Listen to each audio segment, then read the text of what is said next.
My name is Helen Mercer, and I'm 35 years old. I was standing in the lobby of a Florida beach resort, suitcase in hand, while the desk clerk told me there was no reservation under my name, and my parents studied the ocean like they'd never seen one before. My sister didn't study anything. She smiled and said, "We reserved rooms for me, my husband, and my child. We're the real family." I looked at her. I looked at my family. Then I said, "Then I'll leave." And I did. I turned off my ringer and let their calls pile up. 6, then 20, then close to 50 by sunset. Nobody in that lobby, including me, saw what was coming. Before the week was over, the oldest man in our family would stand up at his own birthday dinner and say one quiet sentence that brought the whole glittering thing down. And even that was not the part that changed my life. Welcome back to Calm Drama Stories, where quiet people finally get their say, and family secrets come home to roost. If you've ever been left off the list by the people who should have saved you a seat, this story is for you. Drop a comment below, and be sure to subscribe. Let me back up. I run clinical research for a biotech company in Boston. 31 people report to me. When a new drug gets tested on human beings, I'm the person who makes sure nobody cuts corners, and I am very good at my job. I paid my own way through school, scholarships, double shifts at a diner, a decade of instant noodles. I check every number twice. I read the fine print on everything, including birthday cards. My condo is 2 payments from being mine, and every stick of furniture in it has a receipt with my name on it. That's me. Now my family. They live in Columbus, Ohio, and they live beautifully. That's the only word I've ever found for it. Beautifully. My sister Chloe is 38, and her kitchen looks like a magazine spread. My parents belong to a country club with valet parking. Nobody in my family has what you or I would call a paycheck, and somehow nobody ever flinches at a bill, and every year I flew back anyway. Christmas, Easter. Every birthday with a 0 in it.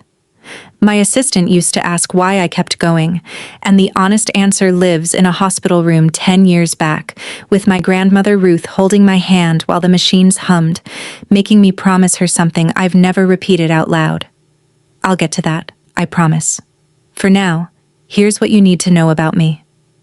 I kept coming back to a table that never quite had a chair for me, and I told myself that this was what family meant. I was the one who understood. Understanding was my job title in that house, and unlike my real job, it didn't pay, and the hours were terrible. The call came in April. My mother's voice had that bright, organized shine it gets when there's an event to produce. "Your grandfather's turning 85 in July. We're doing a whole week at the Sandpiper Grand in Clearwater Beach. The whole family. Chloe's handling all the bookings." I remember exactly where I was standing, my office window, watching a ferry cross the harbor, because of what I said next. "Let me book my own room, Mom. It's easier. I'll just match the dates." "Don't be silly," she said. "It's all handled. Chloe has the group rate." I'm a careful woman. Confirming things is literally my profession. So I texted Chloe that night. Was I on the reservation list? Did she need my card? She wrote back, "Yep. All set?" With a little smiling sun. 2 weeks before the trip, I asked again, because the 4th of July week on that coast sells out to the studs. Same answer. All set. So I moved a trial approval meeting I had guarded for 3 months. I bought the flights. I bought a sundress the color of key lime pie because it made me think of Grandpa Walter, who ate a slice every Sunday of my childhood and let me steal the whipped cream. I want to be fair here, because fairness matters to me. I did everything a reasonable person does. I offered to book. I confirmed twice. I have the texts. If you're listening to this and thinking you would have seen it coming, maybe. But the trap wasn't built out of my carelessness. It was built out of someone else's planning, and it had been under construction, quietly, since March. Here's something I need you to understand about my family, because it took me 30 years to say it plainly. Nobody in that house ever discussed money, not once. Money was like weather from another state. Somebody else's forecast, nothing to do with us. And yet it rained comfort every single day. Chloe stays home in a 4-bedroom colonial in a neighborhood where the lawns look vacuumed. Her husband, Grant, 40 years old, calls himself a consultant. In 11 years, I never met a client, never heard a company name, never saw the man open a laptop. He has opinions about wine and a boat he calls a project. My father's business card says investor. My mother redoes a room every spring the way other women buy sandals, club memberships, Scottsdale in February, a new SUV in Chloe's driveway every second autumn, regular as leaves. Once, years ago, I sat in my car after Thanksgiving and did the math on the back of a pharmacy receipt. 2 households. No visible income. I added up what that life costs, looked at the number, and stopped. It wasn't my business, I decided. Families have arrangements. Maybe Dad's investments were brilliant. Maybe Grant consulted for ghosts who paid in cash.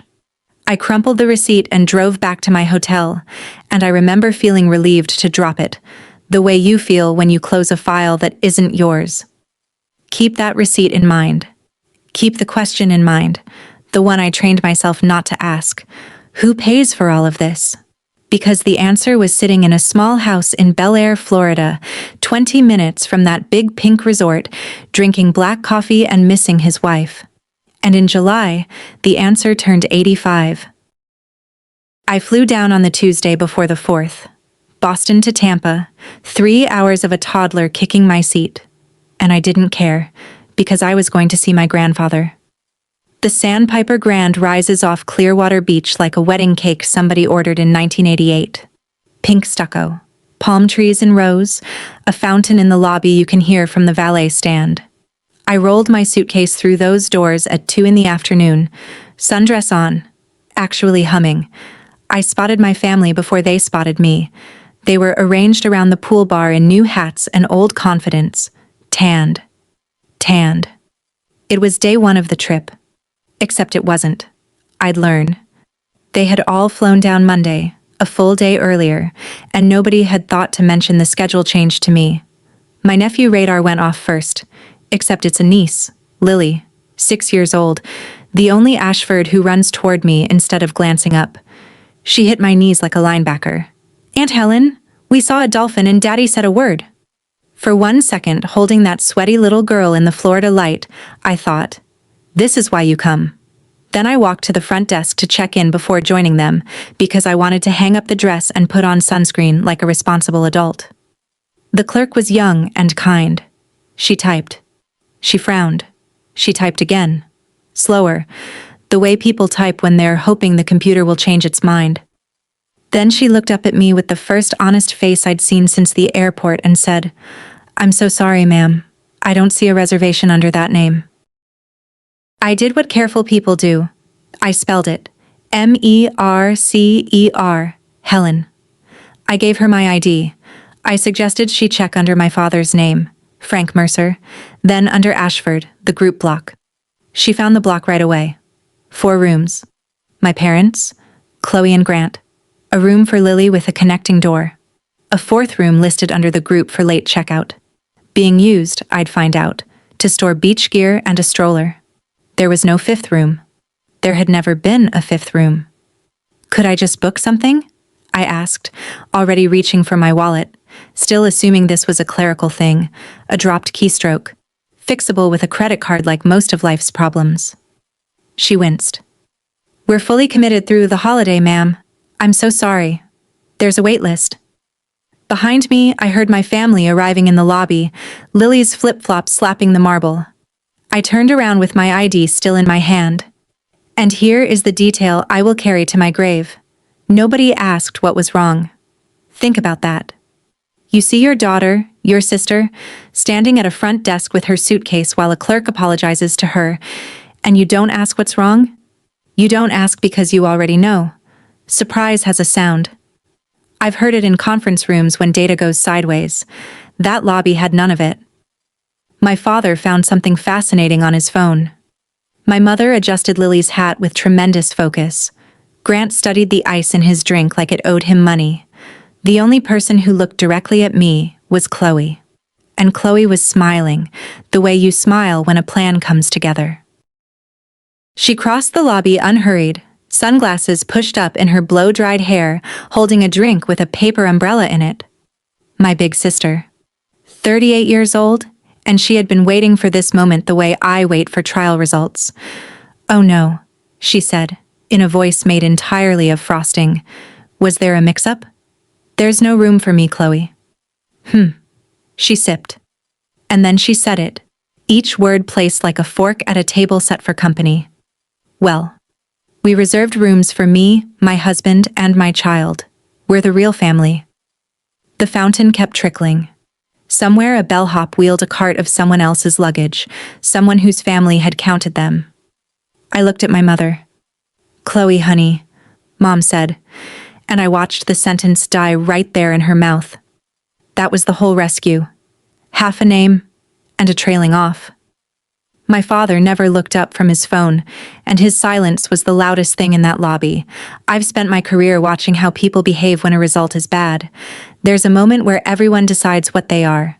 This was that moment, and everyone in my family chose. So I chose too. I set my shoulders, picked up the handle of my suitcase, and looked at my sister without raising my voice even half a note. "Then I'll leave." That's all I said. Chloe blinked.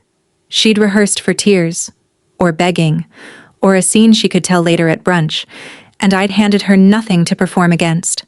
I walked past the fountain, through the revolving door, and out into the flat white heat of Florida, and behind me, I heard Lily's small voice ask, "Where is Aunt Helen going?" Nobody teaches you where to drive after your family tells you what you are. I pointed the rental south down Gulf Boulevard with the windows open because I wanted noise that wasn't my own head. The phone started before I cleared the resort's palm trees. Mom, Chloe, Dad.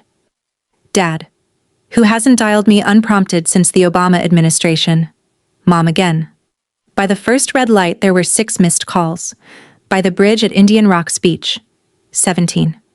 I let them wring themselves out in the cup holder like angry bees in a jar.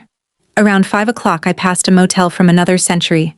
White cinder block, turquoise doors, a hand-painted sign with a seagull on it. The Gull Cottage. A vacancy light, half burned out, buzzing vac. The owner was a woman in her 70s with reading glasses on a chain and a crossword half done. Yes, she had a room. $42 a night made her apologetic. The holiday, she explained. She took my card, mine, with my name embossed on it, and slid a brass key across the counter. A real key, heavy, stamped with a 7. It felt like the first honest transaction of the day. Room 7 had a bed that sagged in the middle, an air conditioner with a smoker's cough, and a balcony the size of an ironing board with a full, unbroken view of the Gulf of Mexico. I sat on that balcony and watched the water turn gold while my phone climbed to 23 missed calls. Then I finally played my mother's first voicemail, and a cold little wire threaded through my chest. There was no apology in it, not one, just her party voice, pulled tight. "Helen, call us back before dinner, it's important." Before dinner? Why before dinner? I sat with a gas station iced tea and listened to all of them, one after another, like depositions. Voicemail 3. "Helen, this is very embarrassing for everyone." Embarrassing for everyone. Voicemail 5. My mother. Brighter, scarier. "Sweetheart, we can fix this. There's a rollaway. Chloe says Lily's room has a daybed." A daybed? In the child's room. Voicemail 8 was my father. 6 seconds of throat clearing and then, "Call your mother." Chloe didn't call. Chloe texted because texts don't require a tone of voice. "Stop being dramatic. Come back before you ruin this." I read that one twice. Ruin this? Not, "I'm sorry." Not, "I don't know what happened with the booking." Ruin this. As if there were a this. Some delicate structure I was endangering by not sleeping on a daybed like a visiting cousin. By sunset, the counter on my phone said 47 missed calls, and I want you to sit with that number the way I did, because it's a strange one. People do not call you 47 times in an afternoon to say they're sorry. Sorry has no deadline. Sorry can wait until morning. Sorry usually does. People call you 47 times when something they need is on fire, and the fire has a schedule. Every single voicemail circled the same drain. Come back tonight. Be at dinner. Wear something nice. We'll sort the room thing later. Just be there. Not one of them said the word sorry, and not one of them explained why tonight mattered so much. On my little ironing board balcony, the sky went from gold to bruised purple, and I turned the question over like a lab result that wouldn't parse. Something was landing tonight. Something they needed me propped in a chair for. I had no idea what. I found out at 8 o'clock. While the phone buzzed itself hoarse, I did something I hadn't let myself do in years. I went back through the catalog. Christmas, 6 years ago. I was 29, delayed out of Logan by a snowstorm, and I texted updates the whole way like a good employee. When I walked into my parents' living room, the family photo had already been taken. Matching plaid pajamas, professional photographer, everyone arranged by the fire. Nobody had mentioned a photographer. "We'll Photoshop you in," Grant said, not even looking up from his phone. They never did. That photo hung over my parents' fireplace for years. 11 smiling relatives and no me, and every Christmas I hung my coat under it and said nothing. Or my cousin's wedding, 4 years back. I flew in from a conference in Denver, red-eyed, gift in hand. I was seated at table 9, by the kitchen doors, with a hospice chaplain and the DJ's wife. Chloe, Grant, and my parents were at table 1, under the chandelier. "The Ashfords are a family unit," my mother explained afterward gently, like she was teaching me a rule of grammar. And here's the thing I finally saw, on that motel balcony, 35 years old, watching pelicans fly home in formation. Every one of those times I had translated for them. Snowstorm, seating chart software, hotel error. I was fluent in it, turning cruelty into logistics, spin into weather. It was the family job nobody thanked me for, the interpreter. And the difference that night wasn't that they'd finally gone too far. The lobby was just the old sentence, spoken clearly for once. The difference was me. Somewhere between the fountain and room 7, the interpreter had quietly retired, and no one, least of all me, knew who I'd be without her. At 8 o'clock exactly, the phone lit again, and this time the screen said, "Grandpa Walter," and I answered before the second ring, the way I have answered that man my whole life. "Helen." My grandfather has a voice like a hand on your shoulder, slow, level, sanded smooth by 84 years of Ohio winters and lumber dust. "Hi, Grandpa. Happy birthday week." A pause, long even for him. Then, "I did a foolish thing this evening. Wanted to surprise everybody. I called the front desk and asked them to send a key lime pie up to every Mercer room in the hotel. One for your folks. One for your sister and Grant. Even a little one for Lily's room." I closed my eyes. I saw it before he said it. "The girl at the desk was very helpful," he went on, level as a spirit level. "Read me the list. 4 rooms. I had her read it twice, Helen, because I figured I was going deaf. The gulf kept folding and unfolding against the sand below my balcony. There's no room under your name, Helen, my granddaughter, the one flying the farthest. Tell me why." And there it was, the whole family in one hand, the truth in the other, and 85 years of that man's heart in between. Because make no mistake, this is what every one of those 47 calls had been about. Not me. Him. He was coming to the resort for his own birthday week, and the picture had a hole in it, and their one prayer was to patch the hole before the man looking at the picture noticed. He'd noticed. He'd noticed by pie. "Grandpa," I said, and stopped, because I understood that whatever I said next couldn't be unsaid. Let me pause right there, with the phone warm against my ear and the truth sitting in my mouth. If you've ever held that phone, deciding whether to protect the people who didn't protect you, tell me in the comments what you chose. I read every single one, and if this story feels a little too familiar, hit subscribe now, because what my grandfather did next, nobody in my family saw coming. I decided on the balcony of a $42 motel room that I was done interpreting, but that I would not become a prosecutor either. He'd asked why. He deserved the answer, unpolished, and no more. There was no room for me, I said. Chloe made the bookings back in the spring. When I asked at the desk, she told me the rooms were for her, Grant, and Lily. She said they're the real family. So I left. I'm at a little motel down the beach. I'm fine, Graham. I promise I'm fine. No editorializing, no 20-year history. Facts, the way I deliver them to a review board. The silence on the line went on so long I checked the screen to see if the call had dropped. When he finally spoke, his voice hadn't gotten louder. It had gotten quieter, which, with my grandfather, is the direction that matters. She said that. The real family. Yes, sir. Another silence. Then he said something that rearranged the furniture in my head. Helen, who do you think is paying for that hotel? I said nothing, because the napkin math from all those Thanksgivings was suddenly doing itself, line by line, at terrible speed. The rooms, he said. The flights. The cabana your brother-in-law is drinking under right now. The dinner Friday night. It's my birthday, sweetheart. I bought my own party. I bought the whole week. He let that sit exactly one breath. The real family, he repeated, flat, like a man reading a defect off an invoice. Then, text me the name of your motel. Don't tell anybody I called. The line went quiet, and I sat there in the dark with the pelicans gone and the tide coming in, holding the first piece of the answer I'd spent my whole life not asking for.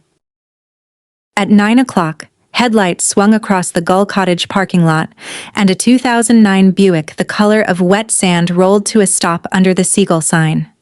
My grandfather got out slowly, the way he does everything now, pressed shirt buttoned to the collar in 90-degree heat, and stood a moment looking at the place. The cinder block, the buzzing vac sign, the turquoise doors. I came down the outside stairs and he watched me the whole way, and he did not hug me. That's not our language. He looked at me the way he used to look at a load-bearing wall, checking for cracks, and then he nodded at the plastic chairs on the walkway outside my door. We sat.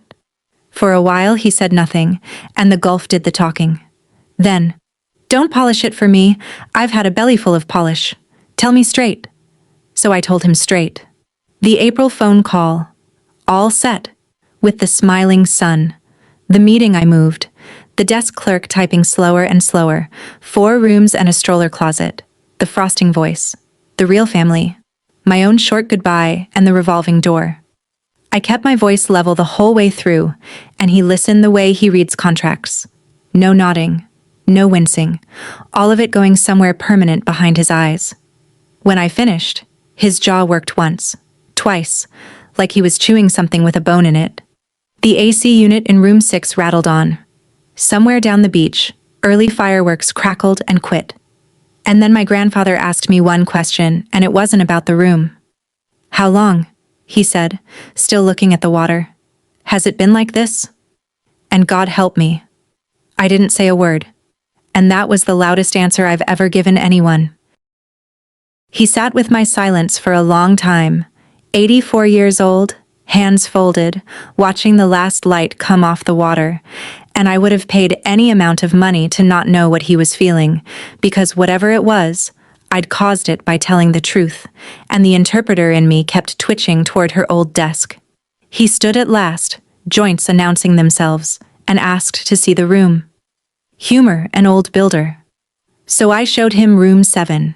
He took it in the way he takes in everything, the sagging bed, the cough drop air conditioner, the water stain on the ceiling shaped like Ohio, the brass key lying on the dresser with its big honest 7. He picked up the key and weighed it in his palm. "You paid for this?" "I always pay for my own room, Grandpa." It came out of me without thinking, and I heard it land. Heard how much bigger it was than the motel. He nodded. Slow, still holding the key. 40 years I built houses for people, he said. You know what I learned? Everybody loves a house. Almost nobody wants to pay for one. He set the key down gently, square on the dresser, like he was setting a cornerstone. That right there is the most expensive thing anyone in this family owns, and you're the only one who ever bought one. He walked to the door, and at the threshold he turned. Lunch tomorrow. Noon, at the resort. Not for them. For me. Wear the dress you bought. He was in the Buick before I could answer. I stood in room 7 with my heart going like a trial with early results, looking at a $2 brass key that had somehow just become the most important object in my life. I walked back into the Sandpiper Grand at noon the next day on my grandfather's arm in the key lime dress, and I got to watch something I will never forget. My family's faces doing math. Half a second. I clocked it like a stopwatch. Half a second of pure system failure. My mother's mouth opening with nothing loaded in it. Chloe's drink pausing midair. Grant recalculating his entire posture. And then the performance came on like stadium lights. "There she is!" my mother cried, arms wide, party voice at full sail. "We were worried sick. You just disappeared." I received a hug that was mostly fingernails and perfume. Grant pumped my hand like a donor. Chloe air-kissed somewhere east of my cheek and said, "Cute dress." Through teeth whitened past the point of argument. Within 90 seconds there was a chair for me. A chair conjured from thin air, a place setting, a menu, sparkling water, still water.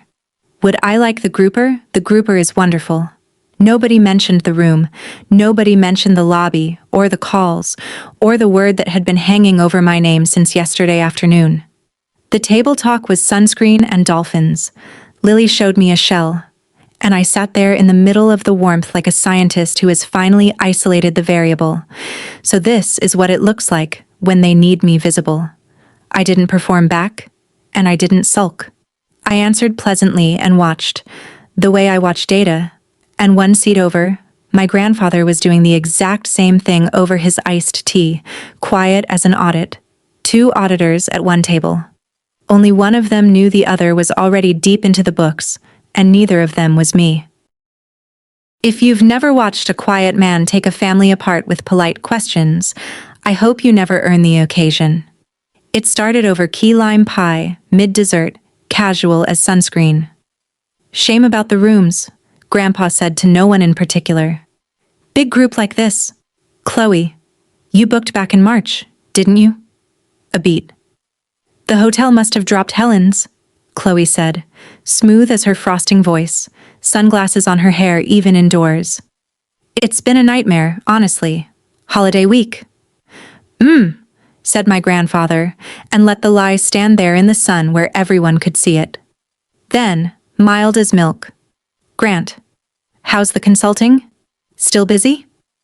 Grant lit up the way he does when the subject is Grant. Great quarter. Big things moving.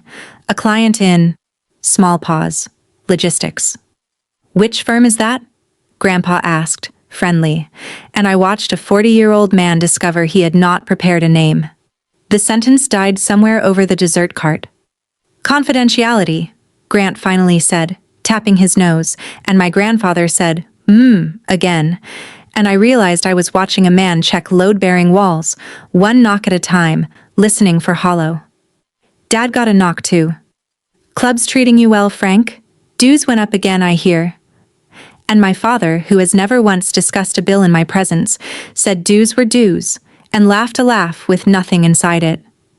Chloe's hand had gone to her wedding ring, twisting it, around and around, and for a strange half-second I felt something for her that was almost pity. Then lunch ended, and my grandfather folded his napkin, thanked everyone, and smiled. Friday night, my birthday dinner, all of us. That was all. So why did it land on the table like a subpoena? Thursday afternoon, my mother came to the Gull cottage. She stood in the doorway of room 7 holding her purse in both hands like a shield, taking in the cinder block and the sagging bed with an expression she'd have denied under oath. She had not come to apologize. I understood that within one sentence, because the sentence was, "You've made your point, Helen." I let that one go by. She sat on the edge of the bed the way you'd sit on a wet bench, and got to it. "Friday is your grandfather's night. Please, please don't make waves at dinner. You know how he is. He gets ideas about people." I asked her calmly what really happened with the booking, and I watched my mother pick truth over comfort for the first time all week, though only because she thought the truth would recruit me. "Chloe made the reservations in March. She said you'd probably be working anyway. You're always working, sweetheart. And your father and I thought. She trailed, then found it. We thought it wasn't worth upsetting her over a maybe. There it was, complete at last. Not an oversight, a decision in March, a lie in April, a lie in June, and my parents' signatures in the margin in invisible ink, the kind they've always used. Keeping Chloe happy keeps the peace. That was the house I grew up in, spoken out loud at last in a motel that smelled like salt and Lysol. I already left quietly once this week, Mom, I said. I'm coming to dinner. She looked at me a long moment, and something crossed her face that might have been fear and might have been respect, and left before I could name it. At the door she paused. Wear something nice, my mother said. Some songs only know one verse. Thursday evening, my grandfather picked me up in the Buick, and we walked the hard sand at the tide line, shoes in our hands like it was 40 years ago, and he was teaching me to find sand dollars. He talked about Ruth, how she kept score at gin rummy in a spiral notebook and cheated only on his birthday, so he'd win. How the whole last month in the hospital she worried about everyone else's parking validation. Then he stopped walking and faced the water, and I watched him decide to say the thing he'd driven over to say. After your grandmother died, I did my grieving with a checkbook. Your dad was lost, and Chloe cried at me, and it was easier to wire money than to look at either one of them. Every year it got easier. You know what I told myself? I'm helping. The waves kept arriving, patient, like they had all the time he didn't. I didn't build a family, Helen, I bought one. I've heard my grandfather angry maybe twice in my life. This was worse. This was a man reading his own inspection report. I told him then about the hospital room, 10 years ago. The promise I'd never said out loud to anyone. Grandma Ruth's hand in mine, papery and certain. Promise me you'll keep showing up for this family. So I had. Christmas after Christmas, table 9 after table 9. He listened, and then he shook his head slowly. Ruthie said the family, he said. She never said the show. I stood there with my shoes in my hand while that sentence rearranged 10 years of my life. Then he squeezed my shoulder once, walked toward the Buick and said over his shoulder, Tomorrow night I'm giving my birthday speech. I've been writing it for 30 years. The private dining room at the Sandpiper Grand had white tablecloths, Gulf view windows going pink with sunset, and a slideshow my mother had produced, looping on a screen by the cake table. I stood with a glass of sparkling water and watched 60-odd photographs of my family go by. I appeared in 2 of them. 2. One was my own college graduation. Even then, I was at the edge of the frame, half-cropped, like weather that had wandered into the shot. Nobody else seemed to notice, which was, of course, the point of my entire life in that family. Dinner was grouper and compliments. Grant toasted the best grandpa in the world with a catch in his voice that came and went like a light switch. And then, between dinner and cake, my grandfather stood up, and he did not raise his glass. Sit down, Grant, he said, mild. Grant sat. I'm 85 today. I've been rich for about 40 of those years, and I've been a fool for about 10 of them, and tonight those 2 facts are done living in the same house. Total silence. Even the slideshow seemed to hush, and then my grandfather began to read from memory, in the flat, unhurried voice of a man reading an invoice. Frank, Carol, I paid off your mortgage the year Lily was born. I pay the club, $11,000 a year. I pay for Scottsdale. $9,000, the first of every month, wired like clockwork. My father went the color of the tablecloth. Chloe, Grant. The down payment on the Colonial was mine, $7,500 a month. That's the consulting, son. There's no logistics client. There never was. And this week, these rooms, those flights, that grouper, this cake, mine. He looked around the table, slow, like a man walking a job site. Then he turned to Chloe, and his voice didn't rise at all, which is what made it terrible. You told my granddaughter she wasn't the real family. You were more right than you knew, sweetheart. None of this was real. I paid for all of it.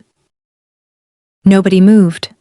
Somewhere behind me, the sunset kept going, pink and gold and indifferent, and my grandfather stood at the head of that table with 50 years of unspoken arithmetic finally out of his mouth, and he wasn't finished. He picked up his water glass, looked at it, set it back down, and then he said the sentence. As of the 1st of next month, it stops. All of it. The transfers, the dues, the cards, the arrangements, every penny. It didn't sound like a sentence at all. It sounded like a foundation cracking. I'm 85 years old, he went on into the silence, and this week, at that front desk, I finally got a good look at what my money built. A hotel with no room in it for the only one of you who ever tried to pay her own way. My mother made a sound like a hiccup. Grant said, "Walter." And my grandfather looked at him. Just looked. And Grant's voice went back wherever it lives. It was Chloe who broke. Chloe, whose whole architecture had just been read aloud like a bill of lading. The tears came fast and real. I'd never seen real ones on her. They're different. Uglier. And then, through them, she found the oldest exit in the building. She turned on me. "You did this," she said, shaking, mascara going. "You've been planning this. You and your little motel and your little wounded face. You did this." And my grandfather said, "Helen." The whole room turned. He was looking at me, steady, both hands flat on the tablecloth. "Did I get it wrong?" he asked me in front of all of them. "You know these people, you've been covering for them your whole life. Tell me if I got it wrong." And there it was. The job opening. Interpreter. 1 vacancy. Immediate start. 35 years of "it's fine, it was a misunderstanding, they didn't mean it," rose up in my throat on pure muscle memory. I looked at my mother's pleading face, and I said, "No, Grandpa, you didn't." I want to be honest with you about what that room felt like afterward, because if you came for fireworks, I don't have any. It felt like the moment after a car wreck, that ringing quiet where everyone is checking whether their hands still work. My father stood up too fast, and his voice went from anger to fear inside a single sentence. "Dad, be reasonable, we have obligations." And you could hear the exact syllable where he stopped defending his pride and started counting his bills. Grant kept saying, "Okay, okay, okay," to nobody. Palms up, a man patting an invisible dog. My mother wept without sound, which is how she does everything difficult. And Lily was standing by the cake table holding a shell she'd brought to show everyone, watching her mother cry. And that was the only part of the whole evening that actually hurt. A waitress, bless her, knelt down and led her out toward the lobby aquarium. I didn't gloat. I want that on the record. There was no vindication in my chest, no scoreboard lighting up. There was a kind of low, sad hum, like standing in a house you grew up in the day the movers empty it. My grandfather picked up his cake knife, looked at the untouched birthday cake, and put the knife back down. "Happy birthday to me," he said quietly, to no one. Then he offered me his arm and we walked out past the slideshow, which was still looping, still radiant, still missing me. In the Buick, in the dark, he stared through the windshield a while. "Next month I'm redoing things," he said finally. "Papers, lawyers, I'll want you at a table one more time, Helen." I said okay, because you say okay to that man. I had no idea what I was agreeing to. I flew home to Boston that Sunday, and the siege began Monday morning. Understand, for 20 years my phone barely rang with family. Now it wouldn't stop. My father called 3 times the first week. My father, who I'd assumed had lost my number, and every call had the same shape. 5 minutes of weather, then the pivot, gentle as a crowbar. "Have you spoken to your grandfather? He listens to you."